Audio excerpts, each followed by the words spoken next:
ulama dan kekuasaan, sejarah Melayu.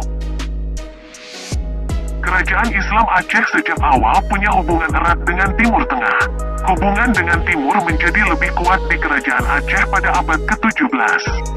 Hubungan ini dibuktikan dengan jaringan ulama Makkah Aceh. Ulama-ulama terkenal pada periode tersebut, Nuruddin Ar-Raniri, wafat 1608, Abdurrauf As-Sinkili, tahun 1615 sampai tahun 1693, dan Yusuf Al-Makassari, tahun 1627 sampai tahun 1699, belajar di Makkah. Mereka membentuk lingkaran komunitas Jawi Ashab Al-Jawiyin, dengan ulama Makkah yang mengajar mereka. Mereka juga menjadikan kerajaan sebagai tempat untuk menyebarkan Islam di masyarakat. Ar-Raniri dan As-Sinkilin berkarir di Kerajaan Aceh. Sementara Al-Makassari yang lahir di Sulawesi, membangun karirnya di Kerajaan Banten, Jawa Barat. Ar-Raniri adalah ulama pertama dalam jaringan dengan Timur Tengah abad ke-17. Ia lahir di Ranir, sebuah kota pelabuhan tua di pantai Gujarat. Ibunya adalah orang Melayu. Setelah menggali ilmu di tempat kelahirannya, ia melanjutkannya ke Makkah dan Hadramaut.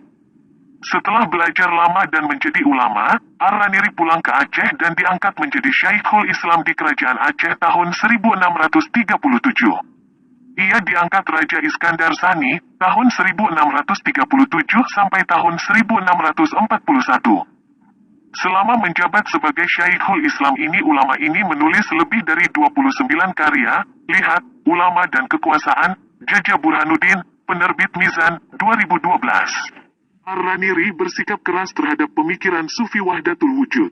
Ia menggantinya dengan Sufi yang berorientasi syariat. Sikapnya yang keras ini membawanya membakar buku-buku yang beraliran Wahdatul Wujud ini, hingga akhirnya menimbulkan konflik di kerajaan. Sementara saat itu Kerajaan Aceh kedatangan ulama Minangkabau Saiful Rijal yang menganut paham Wahdatul Wujud. Karena sikapnya yang dapat mengambil hati raja, maka akhirnya Ar-Raniri diusir meninggalkan Aceh. Saat itu Raja Aceh yang baru naik, Tajul Alam Safiatuddin Syah, tahun 1641 sampai tahun 1675, cenderung mendukung Saiful Rijal.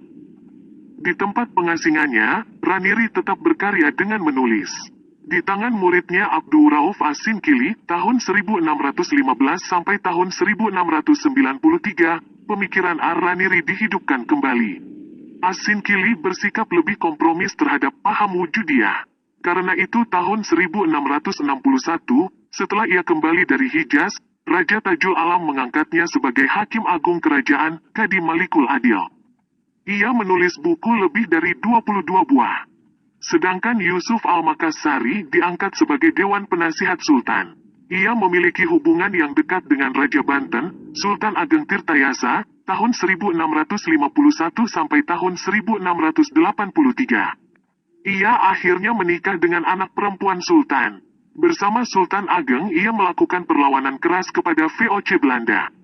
Karena Belanda melakukan tindakan semena-mena terhadap rakyat Nusantara.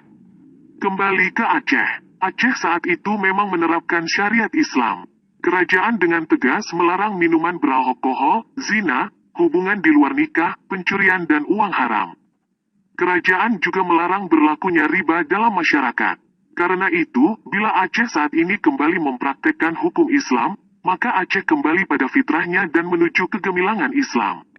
Di dalam kitab Tajus Salatin, karya ulama Aceh Bukhori Al-Jauhari, 1603, perihal pentingnya kekuasaan politik. Menurutnya, kekuasaan politik yakni pengaturan masyarakat. Sejajar dengan tugas-tugas kenabian, yakni membimbing manusia ke jalan yang benar. Kedua tugas itu harus ada dalam wewenang politik raja. Keduanya digambarkan dua pertama dalam satu cincin. Menurut Tajus Salatin, Tuhan adalah sumber otoritas politik bagi raja dan kedaulatan tertinggi kerajaan. Nabi Adam digambarkan sebagai nabi pertama yang diangkat Allah menjadi khalifah atau raja pertama di bumi. Adam mengatur masyarakat berdasarkan perintah Tuhan atau secara Islam. Kitab itu juga menggambarkan raja yang baik, yaitu Nabi Musa melawan raja tiran yang jahat Fir'aun. Karena kejahatannya, akhirnya Fir'aun dihukum oleh Allah dengan ditenggelamkannya di Laut Merah. Kajus Salatin memasukkan kriteria Islam bagi para raja. Para raja bisa bergelar khalifah atau zil Allah fil alam dengan syarat mereka menjalankan kekuasaan menurut prinsip-prinsip Islam. Sementara itu para penguasa tiran, zalim, yang menjerumuskan kerajaan ke jalan yang sesat adalah bayangan iblis atau khalifah setan. Kitab itu juga menjelaskan sifat ihsan dan adil yang harus dimiliki para raja. Raja adil adalah raja yang selalu ingin menuntut ilmu pada ulama, memperhatikan kondisi sosial rakyatnya, menganjurkan kebajikan dan melarang keburukan, melindungi rakyat dari kejahatan, serta menjadi mirip wali atau nabi dalam menjalankan tugas-tugasnya. Selain Bukhari Al-Jauhari, Nuruddin Ar-Raniri juga menulis kitab penting tentang politik dengan judul Bustanus Salatin, 1630. Buku ini menjadi pedoman Raja Iskandar Sani. Kitab ini terdiri dari 7 buku. Buku pertama tentang penciptaan dunia, kemudian sejarah para nabi dan para raja dari masa pra-Islam. Buku kedua tentang sejarah Islam di Asia Tenggara, berpusat pada kerajaan Malaka, Pahang dan Aceh. Buku ketiga sampai ke-6 tentang panduan politik dan nasihat bagi para raja, didasarkan pada kisah-kisah yang berkaitan dengan khalifah atau raja dulu. Buku ke-7 tentang prestasi ilmiah kaum muslim dalam bidang firasat, anatomi dan kedokteran. Sebagaimana raja di Aceh yang menerapkan Islam dalam kekuasaannya, raja di Jawa pun demikian. Sultan Agung Raja Mataram menerapkan syariat Islam di wilayah Jawa. Dia bahkan mengubah sistem kalender Jawa dari kalender matahari Saka Hindu ke kalender campuran bulan Islam Jawa, Riklef dalam Jajat Burhanuddin, Ulama dan Kekuasaan. Raja-raja Mataram setelah Sultan Agung, seperti Pakubuwono II juga konsen terhadap perkembangan Islam. Ia bekerja sama dengan para kiai mendirikan pesantren-pesantren di daerah-daerah Jawa. Di antara pesantren yang terkenal adalah pesantren Tegal Sari. Bila di Jawa tumbuh pesantren, di Minangkabau tumbuh surau dan di Aceh tumbuh dayah. Pesantren biasanya terdiri dari masjid, rumah pimpinan pesantren dan asrama santri. Di pesantren ini para santri mengaji kitab secara langsung kepada kiai. Dan biasanya selain mengajarkan hal-hal keagamaan, para santri juga dibekali dengan pengetahuan-pengetahuan tentang bekal-bekal hidup di dunia. Seperti hal-hal yang berkaitan dengan tata cara bertani. Karena itu biasanya pesantren punya tanah yang cukup luas.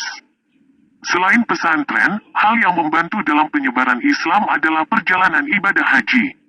Pemerintah Inggris dan kolonial Belanda sangat khawatir dengan orang-orang yang telah berhaji ke Mekah ini.